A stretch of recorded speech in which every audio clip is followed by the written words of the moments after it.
Здравейте! Днес ще ви покажем как да направите собственоръчна оригинална опаковка на вино, което е идеалният подарък, знаем, за Свети Валентин, за Трифон Зарезан. Нашата бутилка вино ще бъде за повод романтичен, затова сме избрали това червена опаковъчна хартия, която е от рода на тишуто, но е доста по-плътна.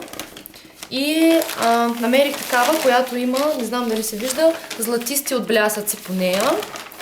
Ето тук, това ще бъде нашето лице. В синхрон с нея от обикновен цветарски магазин е и хартията и тази златиста панделка. Имам също така, това е 1 метър панделка. Имам също така рафия, около 60 см. Рафията е тънка посукана лентичка от тишу, която е доста устойчива, но все пак не трябва и да се дърпа много. Трябва ни ножица, щом работим с хартия, и двойно лепещо тиксо, както и едно хубаво качествено вино. Така, този лист е стандартен лист от цветарски магазин или може да се намери в книжарница или магазин за материали за художници. Размера му е А6. Идеята е така да се събере една бутилка вино в нея, като да покрива хубаво дъното.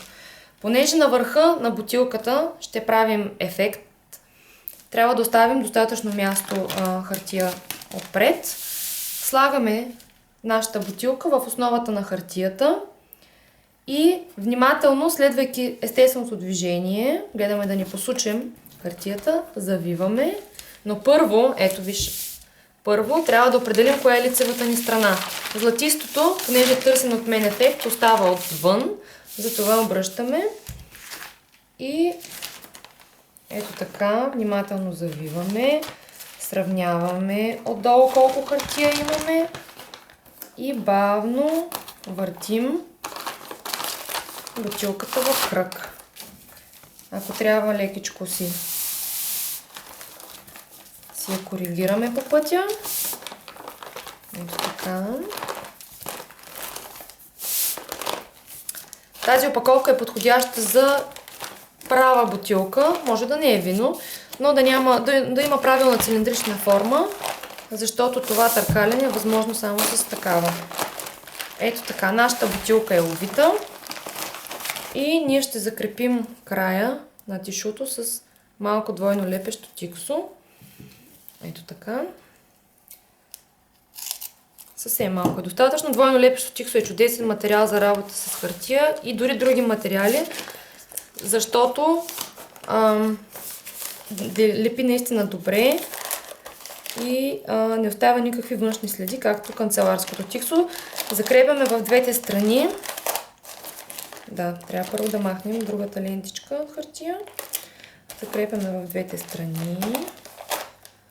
Ето така, още едно малко парченце, напълно достатъчно. Винаги се ръководете, когато опаковате, че опаковката е нетраен продукт, но трябва да е впечатляващ. Така че важен е ефекта, а не толкова да трае завинаги. Все пак трябва да бъде разопакован. Така, фиксирали сме нашата бутилка. Изглаждаме каквото е нужно. Не се притеснявайте, че отдолу малко е така спираловидно. То влиза вътре в дъното на бутилката. Моята бутилка е с длъбнатина и за това ще е по-лесно да напъхаме вътре самото дъно. Ето така. Ставяме бутилката на дъното и внимателно притискаме надолу, за да се убедим, че тя може да стои все пак права, защото стъклото си е чупливо и не искаме да стане инцидент при транспортирането. Така, дъното на нашата бутилка е готово.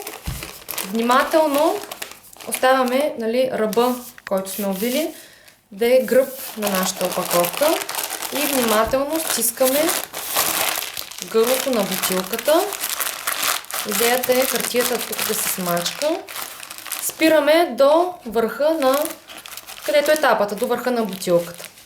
Така, фиксираме по-здраво, когато сме сигурни, че имаме правилната форма. И нашата панделка. Ето така, нашата панделка. Моята е 1 метър. Аз съм я разделила на 2 и съм направила един възел, защото смятам да я увия около гърлото. Така, понеже казахме, че ръба е отзад, затова слагаме нашия ръб на панделката също отзад. Ето така. Момент. Ето така. И тук е нужно да фиксираме с възел тази панделка. Ето така. За да може спокойно да намотаваме нагоре. И така. Значи започваме да навиваме, като притискаме в същото време, за да се оформи плътно по гърлото. Съчетаваме двете ленти да вървят горе-долу успоредно.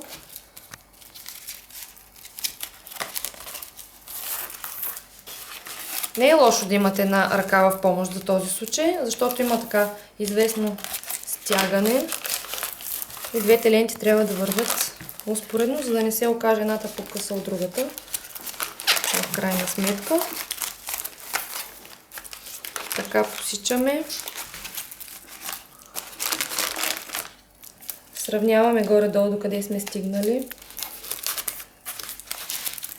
Винаги следим ръба да е отзад, за да не изгубим коя е лицевата страна на нашата опаковка, която да бъде и тази, която поднасяме към специалния човек. Така, усукваме.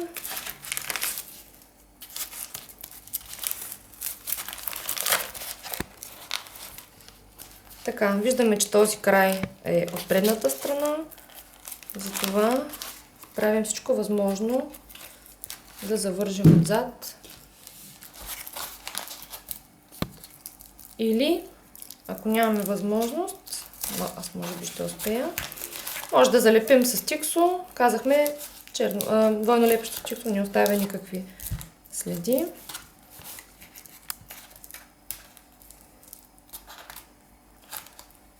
За такъв вид увиване е добре да използвате лента на цветарска лента, защото тя е от найлон и няма да се скъса, за разлика от рафията, която има такава. Сега тук, за да направим малък контраст, може да увием съвсем небрежно малко червена рафия, която да завържем без много да дърпаме. Ето така отпред. Например.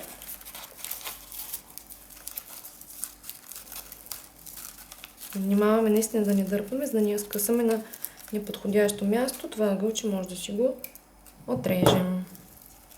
Така, това е единия вариант да завършим.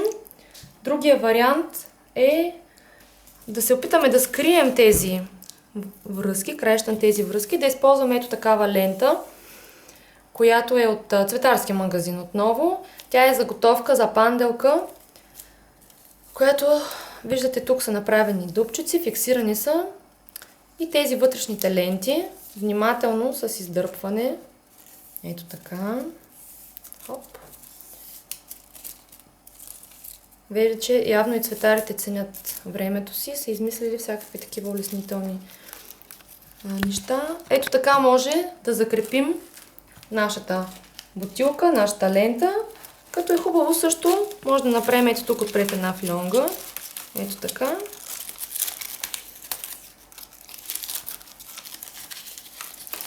Завръзваме под панделката. Знаете добрия стар цветарски маниер за извиване на такава лента с ножица. Всъщност горе-долу може да си го разделите. Ето аз явно не съм опаковала достатъчно букети.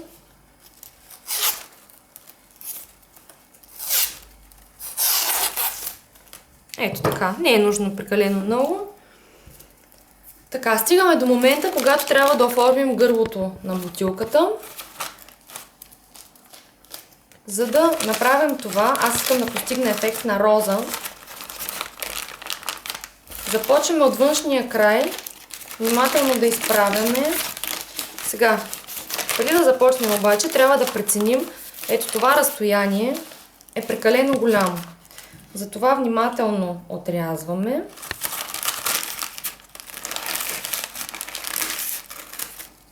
От остатъка може да си направите ленти рафия сами. Внимателно отрязваме, за да бъде нашата роза достатъчно малка все пак и кокетна, даже ето още е нужно, според мен. С всяка една бутилка, която опаковате, ще се чувствате по-сигурни в това, което правите. Ето така, внимателно разгръщаме тишуто, така че горе-долу да се получи формата на една прекрасна роза. Ето така, намачкаме малко, ако трябва, изтегляме външния. Колкото повече изтегляме края, толкова повече място се освобождава. Може малко и така да накъсаме с ножицата, за да може розата да се разтвори. Ето така.